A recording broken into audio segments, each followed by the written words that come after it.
तो दोस्तों ये है मेरा डैशबोर्ड जिसमें मैंने HDFC नेट बैंकिंग का ओपन किया है। डैशबोर्ड प्रीफर्ड बैंकिंग है, आप देख सकते हैं। ये देखिए इधर प्रीफर्ड बैंकिंग लिखा हुआ है।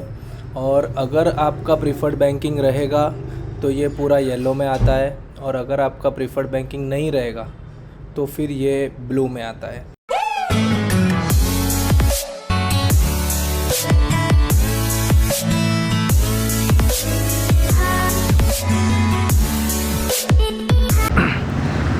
हाय दोस्तों, वेलकम टू माय चैनल। मेरा नाम है सिद्धार्थ भिमानी और दोस्तों आज मैं आपके साथ बात करने वाला हूं अबाउट HDFC प्रीफर्ड बैंकिंग। तो दोस्तों मेरा जो प्रीवियस वीडियो था about HDFC savings max account, उसमें मैंने आपको बताया कि कैसे HDFC का सेविंग्स मैक्स अकाउंट खोल सकते हैं और उसमें क्या क्या बेनिफिट्स रहते हैं। और आज मैं आपको बताने वाला हूं कि HDFC का प्रीफर्ड कस्टमर अगर आप रहेंगे, प्रीफर्ड लिखा हुआ, तो उसमें क्या क्या बेनिफिट्स होते हैं, और HDFC प्रीफर्ड आपको चाहिए तो आपको कैसे वो मिल सकता है। तो दोस्तों HDFC प्रीफर्ड बैंकिंग जो होती है उसमें बहुत सारे फीचर्स होते हैं, बट जो प्रैक्टिकल फ़ीचर्स मैं आपको आज बताने वाला हूँ। बाकी के जो छोटे मोटे फीचर्स रहते हैं वो मैं आपको डिस्कस नहीं करने वाला हूँ, बट मेन जो इसमें प्रीफर्ड में आपको जो फ़ीचर मिलता है वो है आपको डेडिकेटेड रिलेशनशिप मैनेजर इसमें मिलता है। दोस्तों रिलेशनशिप मैनेजर बहुत ज़रूरी होता है, और आपको अगर सही रिलेशनशिप मैनेजर मिल गया तो आपका बैंकिंग एक्सपीरियंस बहुत ज़बरदस्त हो जाता है। और वही अगर आपको एक बेकार रिलेशनशिप मैनेजर मिल गया तो आपका वो जीना आराम कर देगा। आपको अपॉइंटमेंट मांग के उसके जो प्रोडक्ट्स है वो बेचने की ट्राई करेगा। तो सबसे बड़ा बात जो मैं आपको बोलता हूँ प्रीफर्ड बैंकिंग में वो है आपको डेडिकेटेड रिलेशनशिप मैनेजर मिलेगा। दूसरा दोस्तों मैं आपको प्रीफर्ड बैंकिंग में HDFC के प्रीफर्ड बैंकिंग में ये बता रहा हूँ कि आपको प्रीमियम कार्ड्स का इनका एक्सेस मिलेगा, क्रेडिट कार्ड्स का। तो इसका जो प्रीमियम क्रेडिट कार्ड है वो स्टार्ट होता है रिगालिया से। जैसे पहले HDFC रिगालिया, उसके ऊपर आता है इन्फिनिया, फिर आता है मतलब उसके नीचे और रिगालिया के साथ में आता है डाइनर्स क्लब। तो दोस्तों रिगालिया जो कार्ड है इसके बारे में मैं एक सेपरेट वीडियो बनाऊंगा। मैंने रिगालिया कार्ड ऑलरेडी अप्लाई कर चुका हूं, बट सबसे पहले मैं आपको मेरा जो प्रीफर्ड बैंकिंग का डैशबोर्ड है और कैसे कौन सा मेरा कार्ड एलिजिबल है वो मैं आपको बताता हूं। तो दोस्तों ये है मेरा डैशबोर्ड जिसमें मैंने HDFC नेट बैंकिंग का ओपन किया है। डैशबोर्ड प्रीफर्ड बैंकिंग है, आप देख सकते हैं। ये देखिए इधर प्रीफर्ड बैंकिंग लिखा हुआ है, और अगर आपका प्रीफर्ड बैंकिंग रहेगा तो ये पूरा येलो में आता है, और अगर आपका प्रीफर्ड बैंकिंग नहीं रहेगा तो फिर ये ब्लू में आता है। तो दोस्तों अभी मैं आपको बता देता हूँ कि मुझे कौन से कार्ड्स के लिए एलिजिबल किया हुआ है। तो ये मैं अभी कार्ड्स सेक्शन में गया हूँ, और ये मैंने अभी क्लिक किया है। ये कंटिन्यू कर रहा हूँ मैं।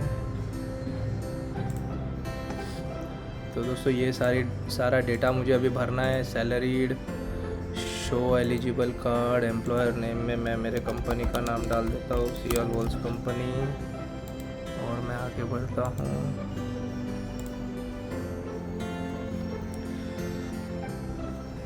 ये एडिशनल इन्फॉर्मेशन मांग रहे ये लोग, ये मैंने दे दी है।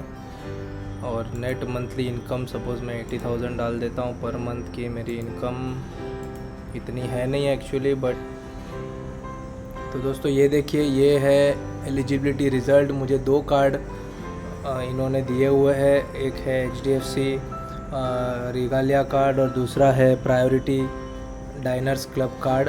ये देखिए ये रहा डाइनर्स क्लब कार्ड, और ये है HDFC रिगालिया कार्ड। और एक काम करते हैं, मैंने जो नेट मेरा मंथली इनकम 80,000 डाला है उसको अभी चेंज करके थोड़ा कम डालते हैं, 40,000 या 50,000 डालते हैं, और देखते हैं कि कौन सा कार्ड मुझे एलिजिबल होता है। तो ये देखिए ये मैंने क्लिक किया, ये कंटिन्यू किया।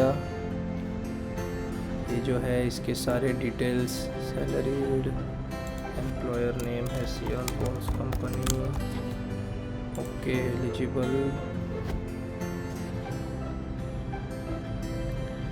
ये मोबाइल नंबर मांग रहा है, ये कंटिन्यू किया, ये मैंने 50,000 डाला और अभी हम देखते हैं कि मुझे कौन से कार्ड्स एलिजिबल हुए। ये देखिए दोस्तों, मतलब इसका मतलब यही है कि अगर आपकी सैलरी 80,000 के ऊपर है तो ही आपको प्रीमियम अकाउंट से ये लोग दे रहे हैं। मुझे 50,000 डाली है तो ये इंडियन ऑयल का एक दिया है, मिलेनिया दिया है और एक इजी शॉप क्रेडिट कार्ड दिया है। ये देखते हैं ये कौन सा है, इजी EMI, मिलेनिया और इंडियन ऑयल। तो एक बात तो पक्की हो गई है दोस्तों कि अगर आपका मंथली सैलरी अबाव 80,000 है या अबाव 70,000 है तो ही आपको HDFC का रिगालिया कार्ड मिलता है। तो दोस्तों आपने देखा कैसे मैंने आपको बताया, जो प्रीफर्ड बैंकिंग रहता है ऊपर येलो कलर का रहता है, इसमें मुझे जो क्रेडिट कार्ड अवेलेबल हुए जब भी मैंने 80,000 सैलरी डाली तो रिगालिया और डाइनर्स क्लब हुआ, और जब मैंने 50,000 डाली तो उससे जो लोअर वाले जैसे इंडियन ऑयल, मिलेनिया, ये सारे कार्ड्स मुझे एप्लीकेबल हुए। अब दोस्तों रिगालिया कार्ड मैंने अप्लाई कर लिया है, उसका एक अलग से मैं वीडियो बनाने वाला हूँ। बट अभी सबसे बड़ा पॉइंट ये आता है कि आपको अगर HDFC का प्रीफर्ड कस्टमर बनना है तो वो आप कैसे बन सकते हैं। आइडियली इसका जो बेसिक क्राइटेरिया है कि आपको क्वार्टरली बैलेंस 2 लाख रुपया मेंटेन करना है, तो फिर आपको वो HDFC के प्रीफर्ड में कर देते। बट मेरे केस में ऐसा नहीं हुआ, मैंने तो कोई बैलेंस वगैरह मेंटेन नहीं किया है। तो मैं आपको बताता हूँ कि दूसरा रास्ता क्या होता है। दूसरा रास्ता ये है कि आपको एक रिलेशनशिप मैनेजर, कोई आपका दोस्त वगैरह जिसका अच्छा हाई एंड अकाउंट है HDFC में, उसके रिलेशनशिप मैनेजर को आपको अप्रोच करना है और उनको आपको बताना है कि भाई मुझे ऐसा ऐसा अकाउंट ओपन करना है बट मुझे प्रीफर्ड बैंकिंग चाहिए। अगर वो चाहे, अगर उसके मैनेजर चाहे, अगर अप्रूवल्स प्रॉपरली मिल जाए, अगर आपका सिबिल स्कोर अच्छा हो तो आपको इवन 2 लाख रुपया बैलेंस मेंटेन किए बिना भी आपको प्रीफर्ड कस्टमर वो बना देते हैं। और मेरे केस में वही हुआ। दूसरा मेरे केस में ऐसा हुआ है कि मेरे HDFC बैंक में 5 अकाउंट है, मतलब मेरे मम्मी डैडी का एक अकाउंट, मम्मी का एक है, डैडी का एक अकाउंट है, मेरा नया मैंने अकाउंट ओपन किया, मेरा जो एक दूसरा बिज़नेस है उसका मैंने एक अकाउंट ओपन किया और मेरे ब्रदर का मैंने अकाउंट ओपन किया। तो इन ऑल मैंने उनको ये भी प्रपोज़ल डाला कि अगर मुझे आप प्रीफर्ड कस्टमर बना रहे तो ही मैं न्यू अकाउंट HDFC में सेविंग्स मैक्स मेरे और मेरे ब्रदर का ओपन करूँगा। तो वो उन्होंने एक्सेप्ट किया और ये सारे 5 अकाउंट उन्होंने एक रिलेशनशिप मैनेजर के अंडर मुझे दे दिए। उसके बाद दोस्तों मुझे ऐसा लगता है कि अगर आपको प्रीफर्ड बैंकिंग कस्टमर बनना है तो 6-8 महीने आप नॉर्मल अकाउंट ओपन करके रखिए, अच्छा खासा बैलेंस मेंटेन करिए और उसके बाद प्रपोजल डालिए। तो मेरे हिसाब से 6-8 महीनों के बाद आपको वो लोग प्रीफर्ड बैंकिंग का कस्टमर बना देते। तो दोस्तों इन ऑल अपार्ट फ्रॉम ये 2 मेन रीज़न्स, जो एक तो है कि आपको प्रीमियम क्रेडिट कार्ड को एक्सेस मिलता है और दूसरा आपको डेडिकेटेड रिलेशनशिप मैनेजर मिलता है, उसके बाद बहुत सारे छोटे मोटे ये बेनिफिट्स है, जैसे आपको RTGS NEFT के चार्जेस नहीं लगते हैं, लॉकर चाहिए तो उसके फ़ीस में आपको फर्स्ट ईयर में 50% डिस्काउंट मिलता है, DD अगर आपको डिमांड ड्राफ्ट डालना है तो उसकी फ़ीस नहीं लगती है, और बाकी बहुत सारे मतलब जैसे चेक बुक आप अप्लाई करें तो उसकी फ़ीस नहीं लगती है। हालांकि बहुत सारा अमाउंट नहीं होता है ये, मेरे हिसाब से साल का इसको गिनेंगे तो 1,000-2,000 रुपया भी नहीं होगा, बट कहीं ना कहीं आपको ऐसे लगता है कि चलिए मैं प्रीफर्ड कस्टमर हूँ उसका।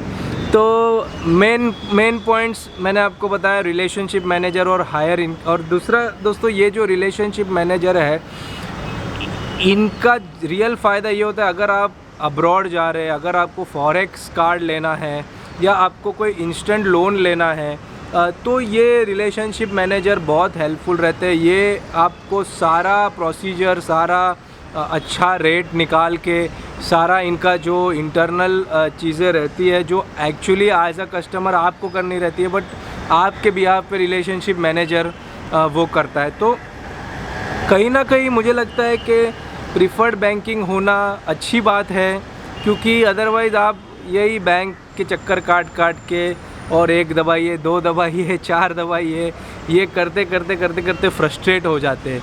तो आज के वीडियो में बस इतना ही। मेरे अगले वीडियो में मैं आपको बताऊंगा कि मैंने HDFC रिगालिया कार्ड जो अप्लाई किया है वो बेनिफिट्स क्या है, कैसे अप्लाई किया है, और अगर आपको भी HDFC रिगालिया कार्ड चाहिए तो कैसे मिल सकता है। तो बस दोस्तों आज के लिए इतना ही। अगर आपको मेरा वीडियो अच्छा लगे तो प्लीज़ लाइक करिए, शेयर करिए और कमेंट करिए, और प्लीज़ मेरे चैनल को सब्सक्राइब करिए। Bye bye, thank you.